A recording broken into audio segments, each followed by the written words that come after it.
Hi, welcome back. Let's learn another Hebrew word. Hamashiach. Hamashiach. Ha in Hebrew is the article the. Mashiach is the Hebrew word for anointed one. Hamashiach is pronounced as Ha-ma-sha-yak, and it means the anointed one. Hamashiach. What is the true name of our Savior? Is it really? Let us find out. In order for you to understand clearly, you need to watch Our Creator's Name is Yahuwah first before moving on to this video.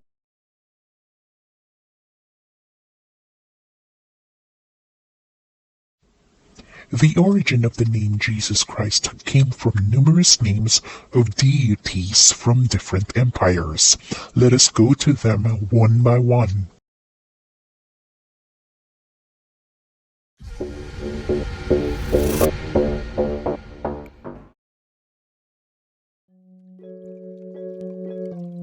Jesus or Jesus. He was a Celtic, British, and Gaulish god. Originated from one of the three ancient Celtic deities, the Aritu, Taranis, and Teutates. Greek historian Diodorus Siculus wrote in Bibliotheca Historica that the Celts sacrificed human and animal captives by burning them on huge pyres along with the first fruits.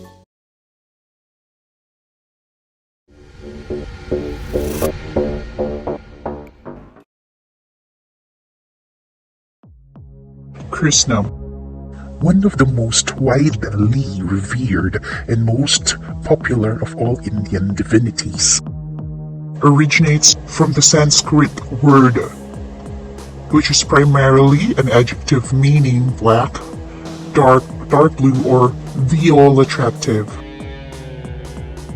Died by a huntsman mistaking him for a deer, shot Krishna in his one vulnerable spot, the heel, killing him. Which reminds me of another Greek god who was attacked on the heel.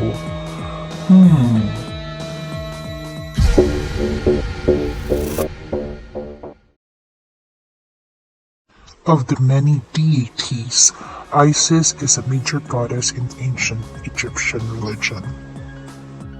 Her husband is Osiris, who was killed by his brother Set.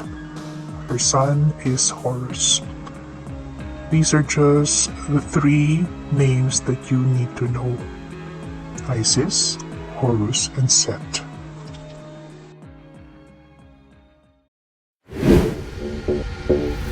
Ptolemy I was the first European pharaoh of Egypt, aka Soter. Soter means savior. When Ptolemy became pharaoh of Egypt, he wanted the Egyptians to consecrate him as a god, because all Egyptian pharaohs were titled gods prior to him. Despite the Egyptians' contradictions, Ptolemy took the title of pharaoh, taking the Egyptian name Meriamun Setepenre, which means beloved of Amun, chosen of Ra. Amun and Ra means God. He created Serapis, the made-up Greco-Egyptian god version of himself in 300 BC. Greek in appearance, but with Egyptian accessories. Christus was also the nickname for Serapis. Don't forget those words, Soter Serapis.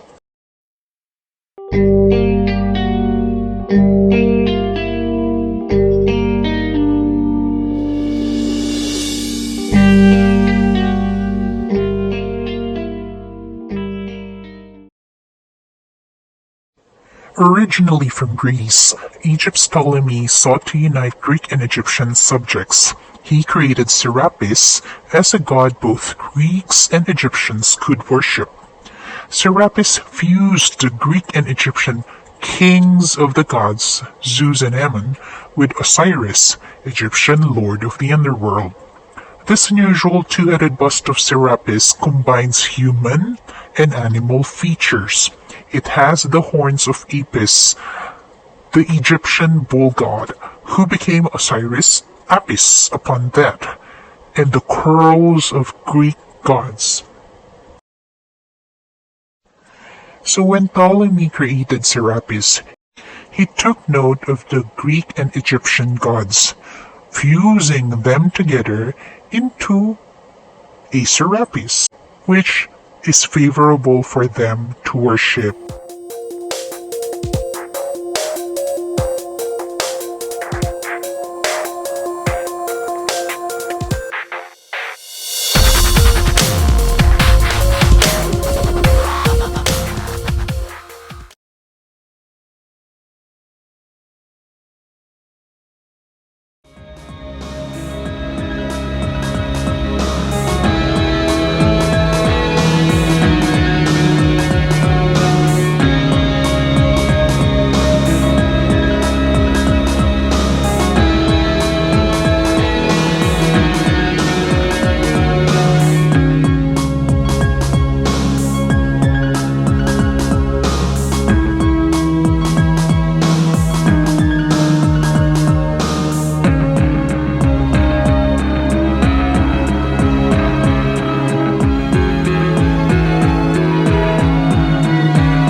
Emperor Hadrian, in a letter to the council, Servanus wrote, Egypt, which you commend to me, my dearest Servanus, I have found it wholly fickle and inconsistent, and continually wafted out by every breath of fame. The worshippers of Serapis here are called Christians, and those who are devoted to the god Serapis, I find, call themselves Bishops of Christ.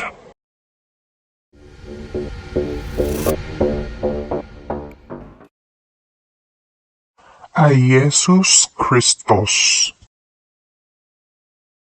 Jesus Latin is adapted from the Greek, from the name of a Greek healing goddess, Ieso. Some authorities who have spent their entire lives studying the origins of names believe that Jesus actually means Hail Zeus. For Iesus in Greek is Hail Zeus. Ie translates as Hail, and Zeus or Zeus is Zeus. The abbreviated form of the name Iesus is IHS.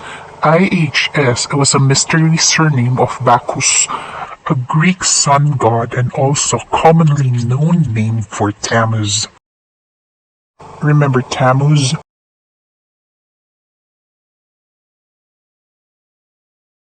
Why I chose Iesus? It is known that the Greek name endings with sus, Zeus, and Zeus, phonetic pronunciations for the chief Greek god of Olympus, were attached by the Greeks to names and geographical areas as means to give honor to their supreme deity, Zeus.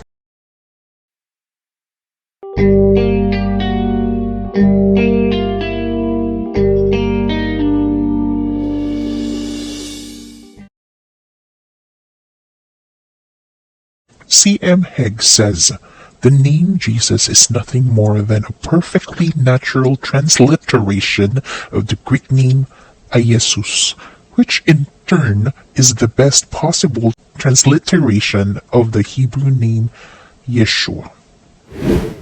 The best possible transliteration of the Hebrew name Yeshua is still a transliteration. It can never sound exactly the same because of the letters that were substituted. Besides, why are we pushing this transliterated pagan name instead of the original name? Also, his name is not Yeshua. IHS, Iesus Hominum Salvator. In the age of the emperors, there were innumerable worshippers of Isis in Rome. So when a Roman worshipper of Isis cast his eyes upon them, and how will he read them? Of course, according to his own well-known system of idolatry, Isis, Horus, Set. IHS.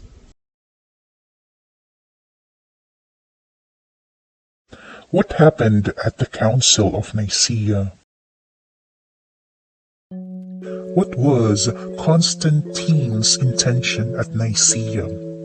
He wanted to create an entirely new god for his empire who would unite all religious factions under one deity. So Constantine called the council from all empires.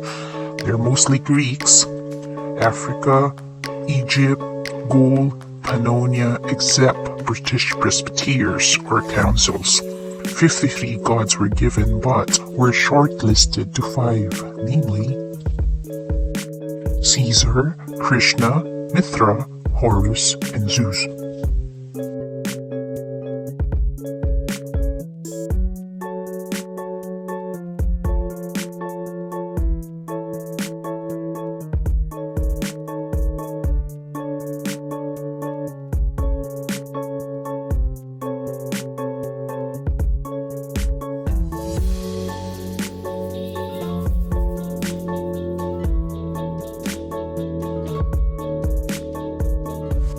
Majority show of hands, 161 votes to 157, voted that both divinities become one god.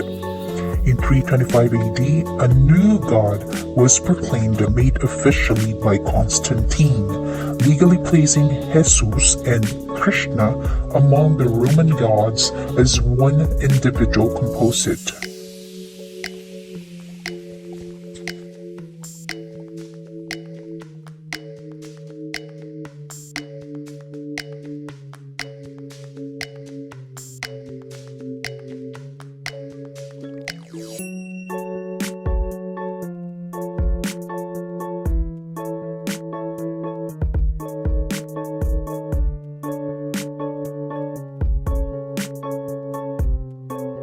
The testimony of the learned Christian advocate M. Turretin in describing the state of Christianity in the 4th century, saying, "It was not so much the Roman Empire that was brought over to the faith as the faith that was brought over to the empire.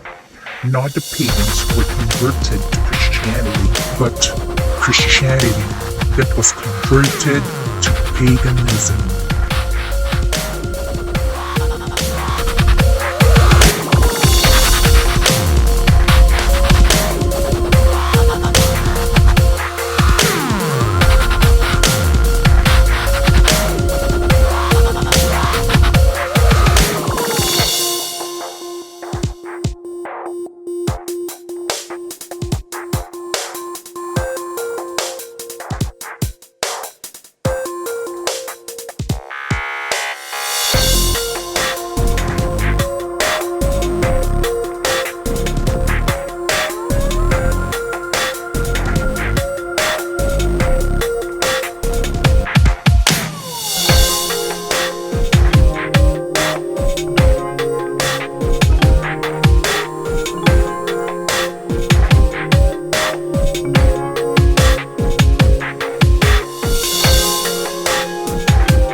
Letters from Shimon ben Kosba, that's on the red box, have been discovered in the Dead Sea region and were written during the Second Jewish Revolt of 130 to 135 AD.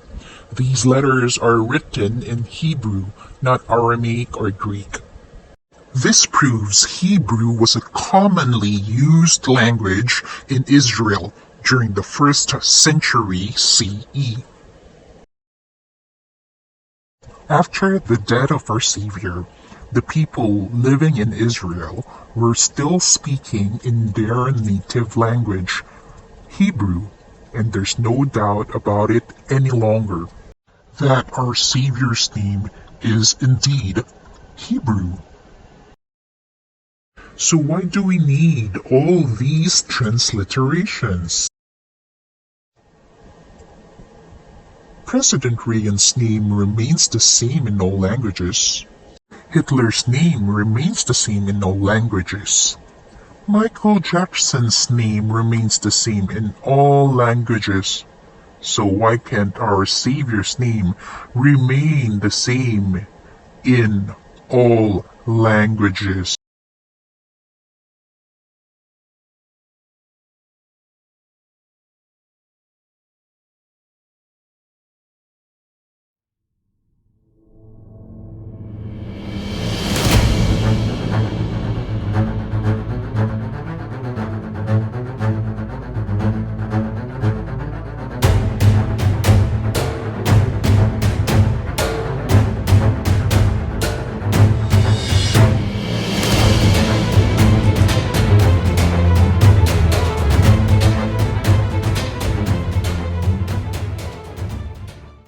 YESHAYAHU is an acrostic abbreviation for YASHAYAHU Vizikro, or may his name be obliterated. It is a curse placed after the name of particular enemies of the Jewish people. A variant is YASHAYAHU Vizikro. Obliterate his name and his memory, that's what it means. YASHAYAHU is one of the strongest curses in Hebrew language.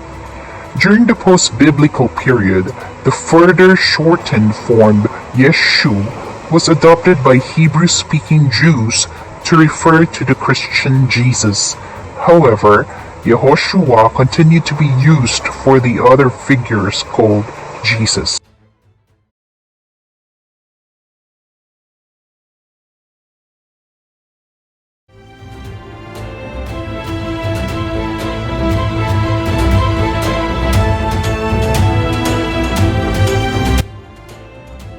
By applying this to his name, you would then be stating, the Savior crying out for help, as though helpless. You would be profaning his name.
The first Hebrew letter Ya makes the sound the same as the Hebrew letter Ya sound.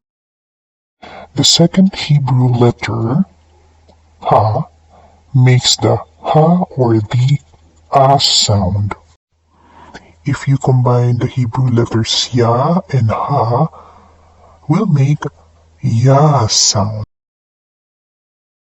The third Hebrew letter Wa makes the U sound. Combining the letters Ya plus Wa makes Yahu. The fourth Hebrew letter Shan makes the Sh sound. The last letter Ayan makes the A sound. Combining the Hebrew letters Shan and Ayan makes the sound Sha. When you combine all of those letters, will make Yahusha. Let's recap. The Hebrew letters Ya, Ha, Wa, Shan, Ayan makes Yahusha. That is our Savior's name, Yahusha.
Where in all of the scriptures does it say, "By my many names you shall know me, or call on me, or worship me"?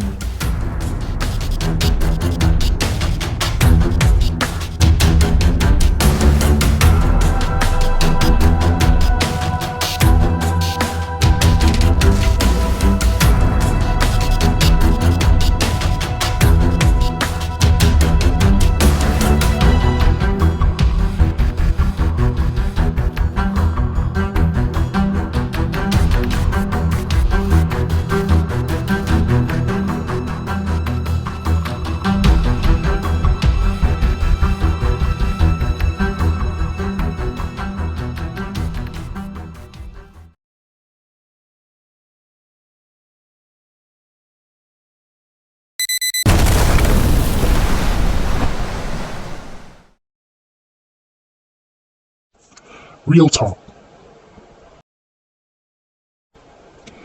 Would you rather choose the true name or a pagan name? Our Savior's true Hebrew name or the wrongly transliterated Greek name? The name that has Yahuwah's name on it, or a name given by man? Another thought-provoking question. What if your wife addresses you with a wrong name? For example, Justin, when she always knew your name is Ethan, not Justin. Although we know that she loves you, how would that make you feel?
Meet Cesare Borgia.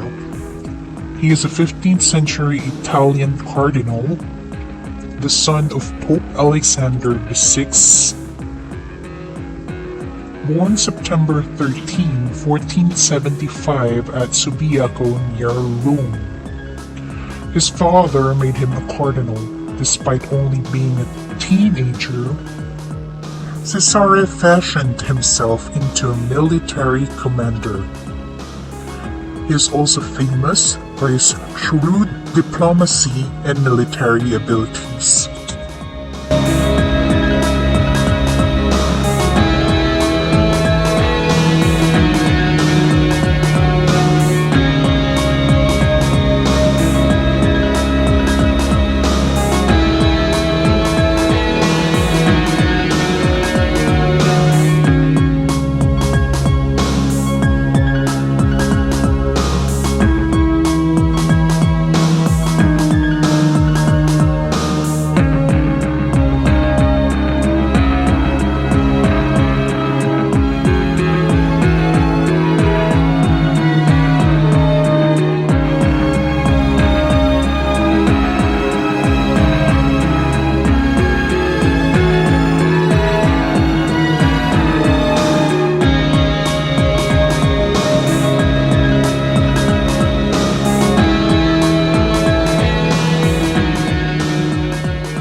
Our Savior's true appearance.